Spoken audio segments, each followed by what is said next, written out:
ushobora kuba warumvisha ibyanditswe bivugwa cyane kuri Yesu Kristo, ariko hakaba byinshi bitavugwaho rumwe, cyane nk'inzandiko zitashyizwe ahagaragara zikunda kugirwa ubwiru. Wumvishe kenshi bavuga ko Mariya nyina wa Yesu yabyaye abana nyuma y'uko Yesu avutse, ariko ibyo bikaba bitavugwaho rumwe n'abemera benshi batandukanye bafite ukwemera kwa gikirisitu. Ibi ndetse n'ibindi wagiriye amatsiko, aya mabaruwa Savimbi agiye kudusobanurira aragaruka kuri byinshi bitavuzweho rumwe muri Bibiliya, ndetse na zimwe mu nyandiko zidakunze kuvugwa zitagaragaye mu ikusanyirizo ry'ibitabo ryo Bibiliya. Ibi tugiye kubagezaho kandi ni bimwe mu byo twakuye mu mabaruwa agaragaza uko Herode na Pilato biyumvaga nyuma y'uko ingoma yabo iciriye Yesu urwo gupfa, hanyuma bakaza kumenya ko buryo baciriye urubanza yari umwana w'Imana ndetse akaba yarazutse. Abo mubana nabo n'ubundi ntibahindutse, ni Seven Maestro ndetse na Savimbi. Icyo utagomba kwibagirwa no gukora subscribe kuri The Updates TV kugira ngo wongere ubumenyi ku bwo wari usanganywe. Tubahaye ikaze mu isi yo gusesengura.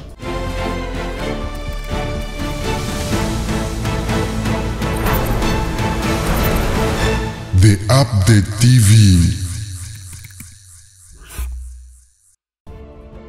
Menya witegereze.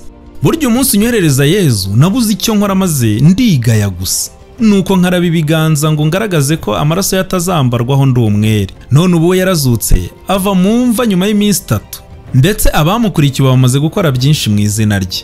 Wifuzaga ko nifatanya nawe mu ibambwa rye, ariko amakuru mpabwa n'abamubambye ndetse n'abandi basirikare bari barinze imva ye nuko yazutse akava mu bapfuye, kandi ibyo bikaba byaramaze gushimangirwa n'andi makuru nakiriye avuga ko yigaragarije Galileya yambaye umubiri nk'uwo yari asanganywe, n'ijwi rye bwite yari asanganywe, ndetse n'inyigisho nka za zindi. Kandi abigishwa be nta cyahindutse usibye kwigisha bashize amanga iby'izuka rye n'ubwami bw'iteka. Dore ijuru n'isi biranezerewe, dore Pokari umugore wanjye yamaze kwizera adashidikanya yerekwa yahawe umunsi unyoherereza Yezu ngo mugabize Abayisiraheli bamwice kubera imigenzereze mibi yabokamye. Pokari umugore wanjye acyumva ko Yezu yazutse ndetse akigaragariza i Galileya, yajyanye na Longinus umutware w'abasirikare banjye n'abasirikare 12 bamwe bari barahawe inshingano zo gucunga imva ya Yezu, maze bajya gukeza isura ya Kristo nk'igitangaza gikomeye. Akaba yaramwiboneye imbona nkubone ari kumwe n'abigishwa be. Ubwo bahageraga bahagaze bamwitegereza batangaye cyane, yarabegereye arababaza ati niki,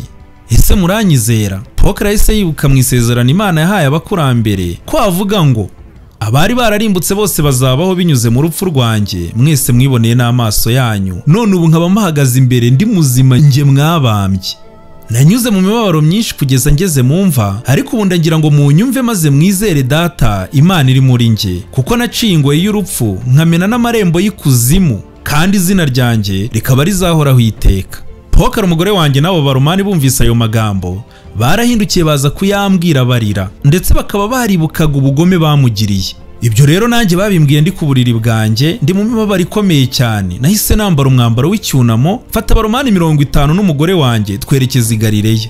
Ubwo nari mu nzira ngenda nagiye mpamya ko Herode ubwe ari we wangiriye inama mbi yo kurambura ukuboko kwanjye ngo ngire icyo ntwara uwo muntu, ndetse akananshishikariza gucira urubanza nyir'ubutabera, maze ngatinyuka guhana umwami w'intabera. Dutangiye kwegera aho yarari, Herode we humvikanye ijwi rikomeye riva mu ijuru n'inkuba iteye ubwoba, maze isi hinda umushyitsi. Nuko twumva impumuro nziza cyane itarigeze yumvikana no mu rusengero rw'i Yerusalemu. Mu gihe nari mpagaze aho mu nzira, umwami wacu arambona ubwo yaganiraga n'abigishwa be. Naho njye nasengeraga mu mutima wanjye, kuko nari nzi neza ko uwo ari umwe wanyoherereje ukamunshyira mu biganza, kandi nkaba nari nzi ko uwo ari umutware w'ibyaremwe byose akaba n'umuremyi wa byose. Tukimukubita amaso twese twaguye twubamye imbere y'ibirenge bye, nuko mvuga mu ijwi riranguruye nti Nyagasani naracumuye ubwo nicaraga ngacira urubanza wowe umuhozi w'ukuri. Ndabizi kuri Imana, umwana w'Imana. Nyamara njye nirebeye ubumuntu bwawe, nirengagiza ubumana bwawe. Herode afatanije n'abana b'Abisiraheli bampatirije kukugirira nabi. None rero Nyagasani ngirira imbabazi ndagutakambiye,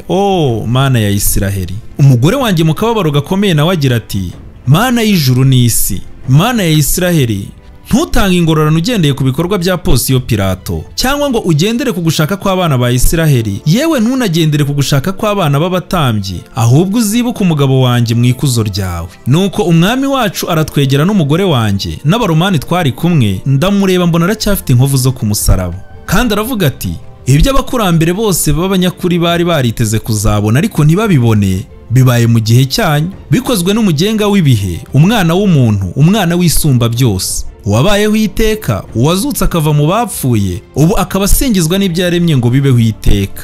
Ingingo ya mbere. Justinus, umwe mu banditsi b'icyo gihe cya Augustus, Tiberius ndetse na Gaius, yanditse mu ibaruwa ye igika cya 3 agira ati: noneho Mariya w'umunyagalileya wabyaye Kristo wabambwe i Yerusalemu ntabwo yigeze yegerwa n'umugabo we, ahubwo Yosefu yakomeje kubaho yiyeza kandi akomeza kubaho adashatse undi mugore, agumana na Mariya ndetse n'abahungu be 5 yari yarabyaranye n'umugore we wa mbere. Mariya nawe akomeza kubaho gutyo muri ubwo buzima nta wundi mugabo ashatse. Ingingo ya 2. Theodorus yandikiye Guverineri Pilato ati: uwo mugabo abanyapalestine bakuzaniye bamurega yarindi. Ese ko abanyakuri benshi bagerageje gukubura ariko ntiwumva ukuri kwawo? Niba kandi abamubeshye bari benshi, kuki warenze ku mategeko yagenwe maze ugafata umwanzuro uri kure cyane y'ubutabera? Pilato nawe yamwoherereje indi baruwa amusubiza agira ati: kubera ko ari ibimenyetso yakoze bidasanzwe sinifuzaga kumubamba, ariko nabuze uko murengera kuko abamushinjaga bavuze ko yiyise umwami, nanjye nta kundi guhitamo naramubahaye baramubamba. Ingingo ya 3. Josephus nawe ati: umwami Agripa yari yambaye ikanzu iboshywe mu ifeza ubwo yitabiraga igitaramo cyari cyabereye mu nzu y'imikino y'i Kayizariya. Abantu babonye imyenda yirabagirana baratangara bamugereranya n'Imana bati: kugeza ubu twagutinyaga nk'umuntu, ariko guhera uyu munsi ukizwe hejuru y'imiterere y'abantu bapfa. Nuko bakivuga ibyo, ako kanya abona umumarayika amuhagaze hejuru, nuko aramuhondagura kugeza apfuye. Iherezo ry'urwandiko Pilato yandikiye Herode. Ushobora kuba bimwe mu byo wumvishe tugarukaho waragiye ubyumva bivugwa n'abantu batandukanye mu buryo butaziguye, ariko icyo twababwira nuko iki gitabo cyiswe amabaruwa ya Herode na Pilato kitagizwe n'izi baruwa ebyiri zonyine bandikiranye, ahubwo kirimo n'andi mabaruwa ndetse n'amaraporo Pilato yatangaga i Roma asobanura ubuzima bw'intara ya Yudeya yari ayoboye, ndetse anasabwa ubusobanuro bw'ukuntu yatanze umuntu w'ingirakamaro nk'uwo washoboraga kuvura indwara ndetse akazura n'abapfuye, ubundi akamukatira urwo gupfa. Cyane ko ubw'umwami w'abami w'i Roma yari arwaye, yari akeneye umuntu nk'uwo ngo amufashe. Iki gitabo kandi kigaruka ku rupfu rwa Pilato, ukuntu yapfuye azize ko yaciriye Yesu urwo gupfa, kandi mu gihe bari basohoyemo umwami w'abami w'i Roma yari amukeneye. Gusa nubwo Pilato yatanzwe akicwa, yari yaramaze kwakira Yesu nk'umwami n'umukiza w'ubuzima bwe, bisobanuye ko yari yarabatijwe. Tubibutsa ko kandi icyo tugamije nka The Updates ari ukungurana ubumenyi gusa, nta dini cyangwa uruhande urwo ari rwo rwose tubugamiyeho. Reka dukomeze twikorere subscribe kuri The Updates TV, ubundi twiyongerere ubumenyi. Mwakoze kubana natwe. Muchas gracias.